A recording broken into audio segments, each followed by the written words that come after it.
Okay, hey all, welcome back to this two-part tutorial / idea video, I suppose, that I'm doing on automating to create more depth in the chords that you have. Just quickly thinking back to the first video, we have put in some automation, talked about splitting up these tracks to individual notes. If you've missed that, I would go back and watch part 1 first. This second part is just going to be then more about how I kind of experiment with what we have already and trying to create a little bit more, maybe a bit more depth in what we have. What we have so far is this. I'll just play you where we left off last time.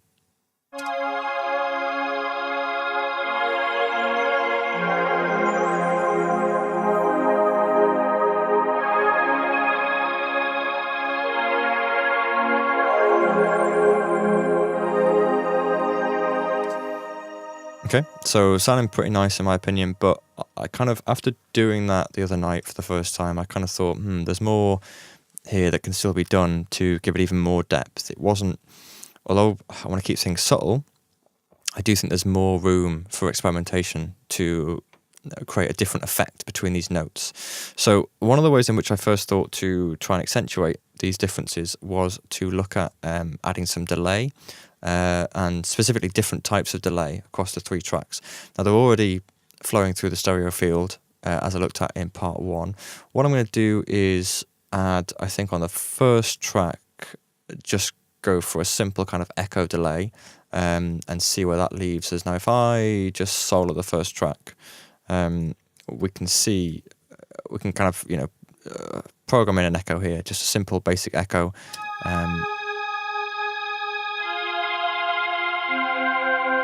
I mean, even the default actually is quite nice.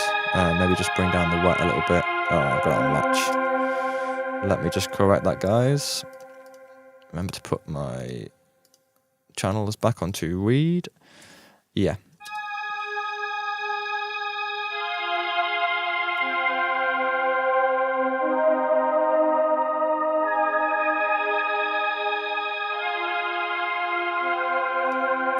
Just brings out especially the top end, that really high frequency wave there, especially when the resonance crosses over with the filter. And this is where it gets interesting. It's just picking out that filter sweep really nicely. I'll do. Okay. Right. I didn't mean to copy those across like that. So next up then, if we do the same with the mids and see what we can achieve here. So I'm gonna go for Logic's tape delay, probably my favorite delay plugin. I use it all the time, and I'm gonna start off with a crazy effect, this ultra dub effect, which I think sounds fantastic. It's probably a bit too intense. If I bring down the feedback a little bit. And also maybe the wet.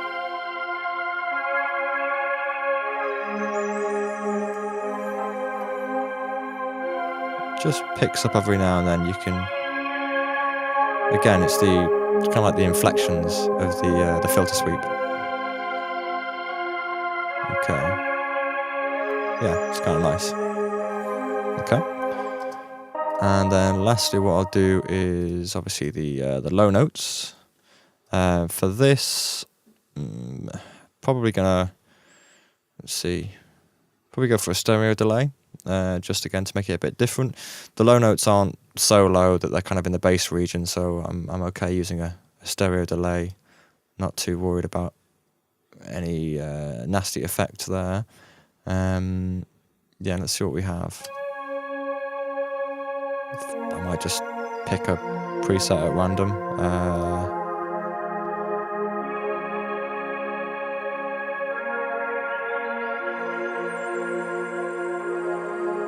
That's just really subtle.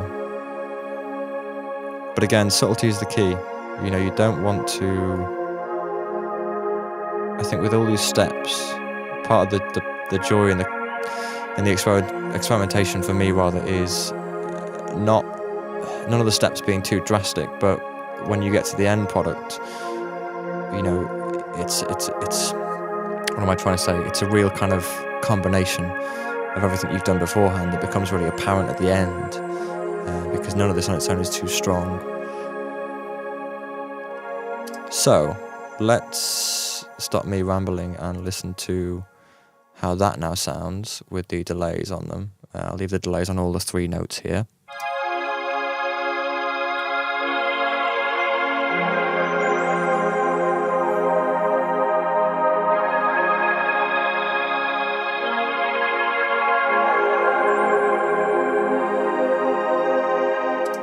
Cool. So yeah, much more interesting again, in my opinion. The next thing then, so to move on, the next thing that I did after that was I thought, well, you could keep layering up effects on these 3 tracks, you know, and I suppose in doing so, each note would sound even more different to the last, you know, so the highs would get drastically different to the mids and so on with the lows as well. You could go down that road, and what I decided to do instead was bring in some bus routing at this point though. So I'm going to start by routing the first, or the high note rather, to bus 10. We'll look at the mid notes, bus 11, and the low notes, bus 12. So just label these. So if I mute these buses for now, the ones we're sending them to, still get the sound unaltered, other than the tremolo and the delays that we've put on those, and the automation, of course. Then if we focus on the actual buses though for a moment, so if I just solo the high, it's just still the same sound, just the high note, just being sent though to an effects bus. So what I'm thinking here is if we go for kind of a distorted kind of distant sound, if I start off with some amp emulation, I'm not going to go particularly into programming anything, because I think the experimentation here, I'm just going to pull up maybe you know, a random kind of amp that we have, probably a bit too heavy.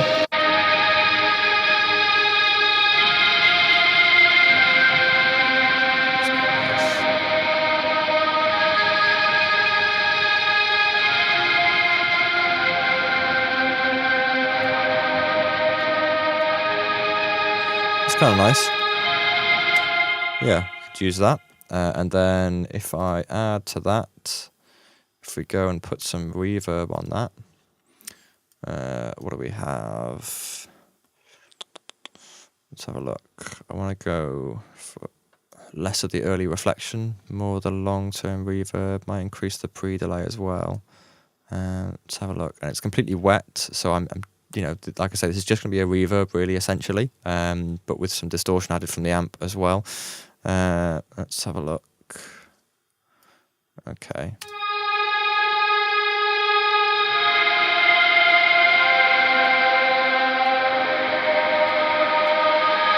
So it's kind of an awful sounding, echoey mess, really.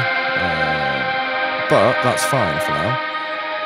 If we turn that down, and if I add that into the low note, it's just going to sit in the background, maybe with a bit of EQ on it as well, just to take out the more harsh section of that. So it's really subtle without. Well, it's not that subtle actually. When you take it out, you realise what you've added. Bring it down a little bit more. Okay. And then we'll do the same thing for the mid. So I'll go, let's play it. Go to the amp first again. Again, I'm just gonna pick a random thing. Oof, that's too much.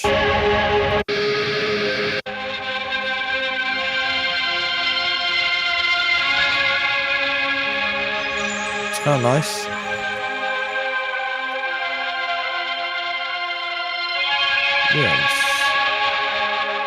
Yeah, very interesting. Let's go with that. Again, if we add some reverb to that. So let's just mess with a few of these things.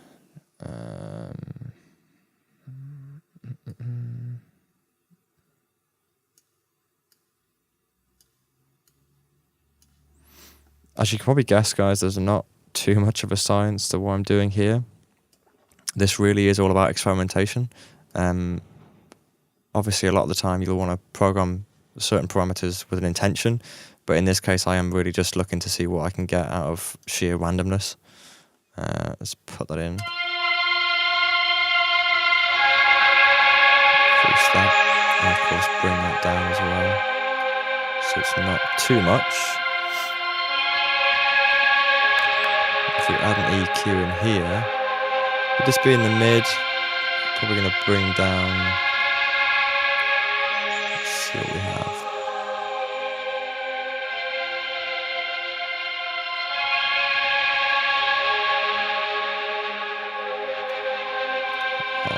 Just in case there's anything going lower down that I don't want.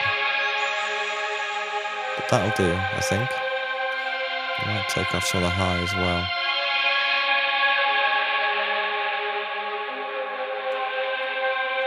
There we go. Let's have a listen to that with the original note.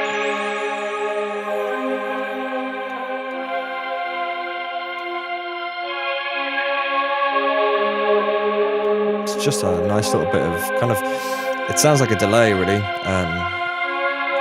It's almost an echo. It's like a distorted echo really. Just to add that extra bit of space. If I unsolo that then, what I might just do quickly is the same on this and just take a bit of the high out as well. Just slightly, and also roll off the bottom just in case. About 250 will do. Okay. Right. And then all that's left is the low note. So if we just solo the low bus and the original note, if I actually just take the note off for a second. So just the bus. Again, being kind of boring here, but just going for the same kind of thing. Slightly different maybe. I mean, let's go with a completely different subset.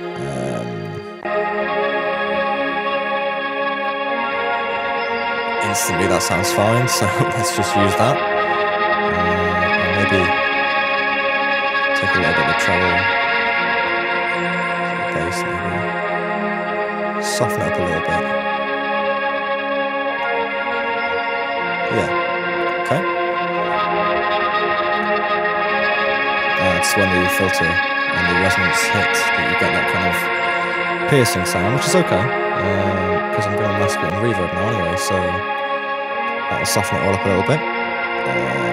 Might lower the reverb time on this one maybe a little bit, give it a pre-delay, increase the room size. There we go. Yeah, that I think would be fine. Maybe just some EQ as well, just to really take out some of the high, soften that a little bit. If I can do it right.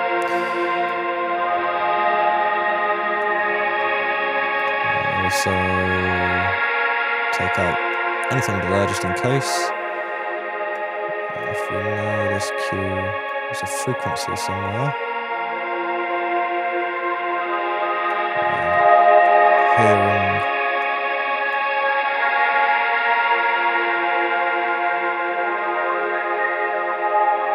it's there. Just gonna dip that down. Didn't sound too nice. Still low a little bit. If we widen the cue, go slightly higher maybe. It should be okay. And then of course bring the volume down as well, to suit. So if we bring the low note in as well, the original.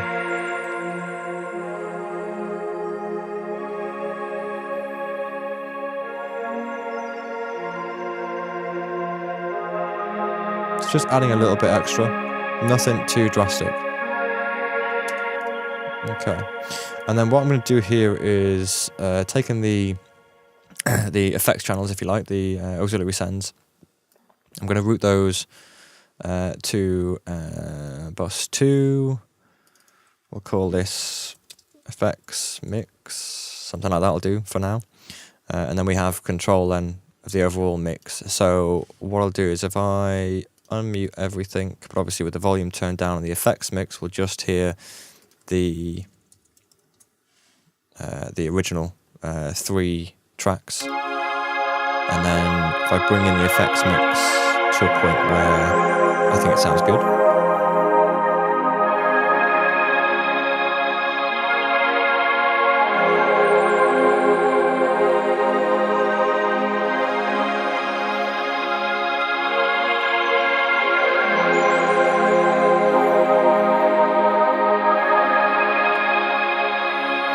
So again, it's not noticeable because I brought it in slowly, but if you mute this, you get a really good idea of the difference. So here it is without.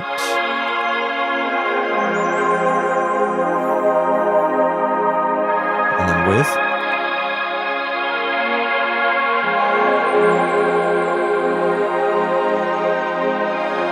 Just pops in there. And again, it's the slight variations on each of the 3 send tracks. Same sort of methodology as with the originals. It's just having each note, in this case highs, mids, lows, being processed differently. So it's still the same chord. If we just briefly go back to what we had originally, with just the chords themselves, you can hear.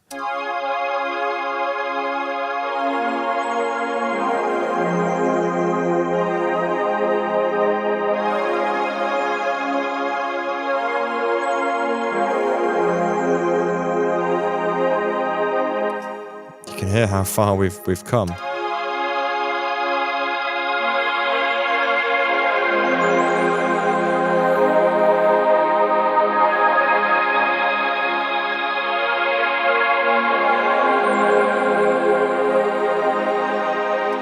So much more detail in that really being picked out, in my opinion. I much prefer where we are than where we were. The final kind of step then really, which I'll just briefly go over, is what I then lastly did, which was to add some processing then to the main sort of bus. So with the new effects mix that we have, so this is kind of the master for the 3 auxiliary sends. If I route that back in to the main bus, so we have 3 source tracks with sends. I want everything to go through this bus 1, and I've changed that foolishly before, which I shouldn't have done. Let me just correct that. Okay, so yeah, as before, it just wasn't being affected by the filter, but it's the same now. I think that was off anyway. Yeah, that's fine. So now we have 3 tracks going to bus 1. The effect sends also going to their own master, which is going to bus 1. So everything is being routed back through this mix channel, if you like. And there's a few things that I kind of added the other night when I was first experimenting with this kind of thing, which I'll try again now and see if we get a similar kind of result. The first thing, which is kind of my go-to thing, I've only just discovered this recently, to my shame, but is Soft Tube Saturation Knob. It is a free plugin. I'll put a link in the description if you don't already have it. It's very straightforward, just a 1 knob thing with a different types of saturation. I tend to keep it just natural, though, to be honest with you, and just dial in an amount that I think adds a good amount of character to the sound. I tend to find, and this is really cliche, but I tend to find that it makes the sound a bit more warm, a bit more analog if you're working with digital synths like I am here. I'll show you. The best way to do it is just to show you, really. So if I play, and I'll just dial it in.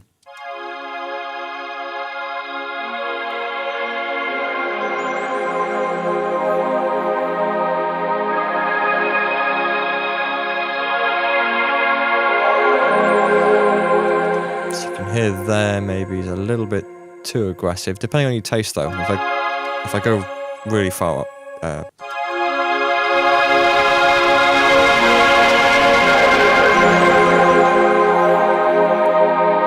I think about there, it's just a little bit extra. So if I just without.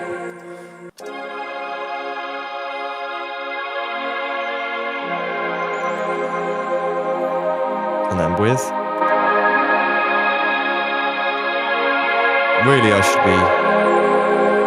I should be gain staging to compare the effect, but just for the sake of this, you know, I know there's obviously a volume increase with that, but overall,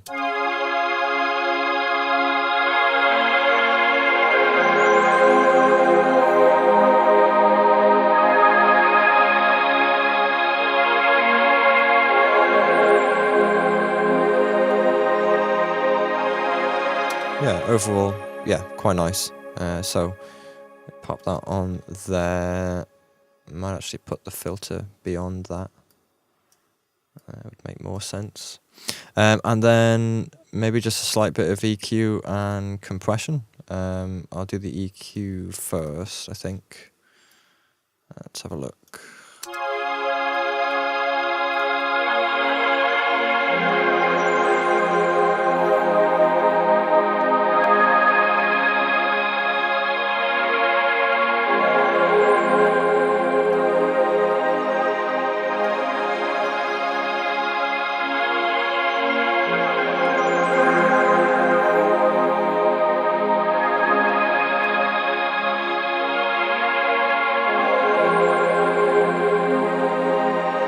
Just bring it down a little bit in the 1 to 2K range, just because I'm aware that a lot of these reverb effects are quite heavily concentrated in that area. So overall, we're getting maybe a bit more of an unbalanced sound than were we without this added in.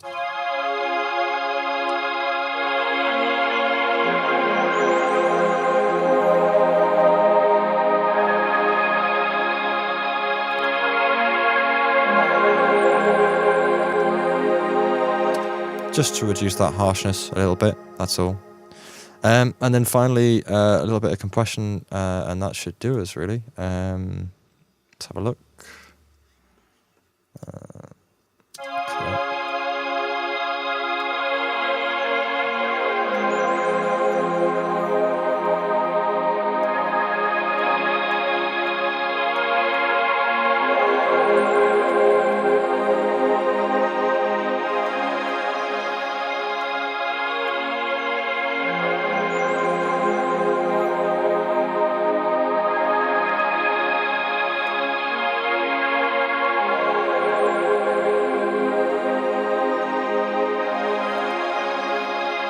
Again, as with everything, very, very subtle, but that just kind of ties it up quite nicely, I think, to my ears. And yeah, that's about it. What I'll just do to kind of sign everything off then is I'll just compare, if we go back and compare the original to where we are now. So if I solo the original chord, and I'll put a filter sweep, in fact, I don't need to because there's one on the synth. I'll just do a filter sweep to show you what you could have got.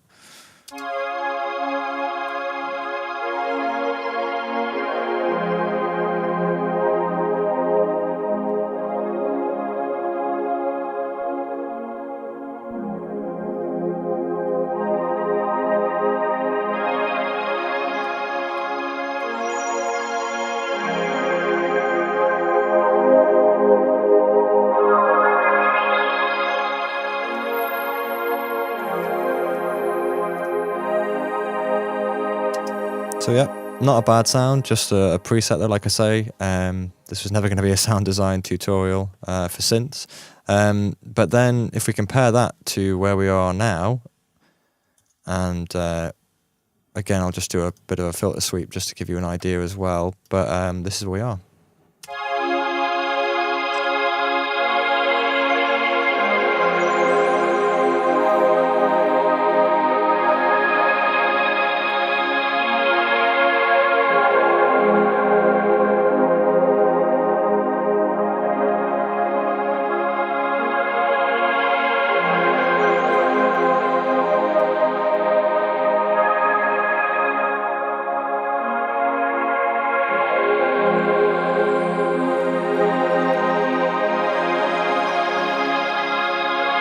Pretty nice.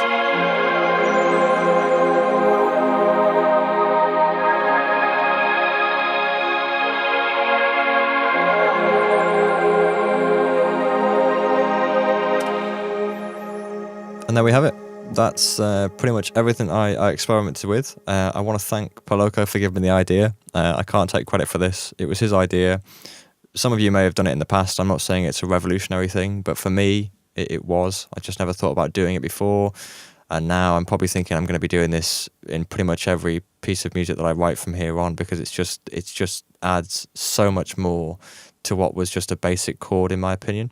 I really hope you guys enjoyed the video. This was the first kind of tutorial I've ever really done, so I'd appreciate any kind of criticism or feedback that you have for me.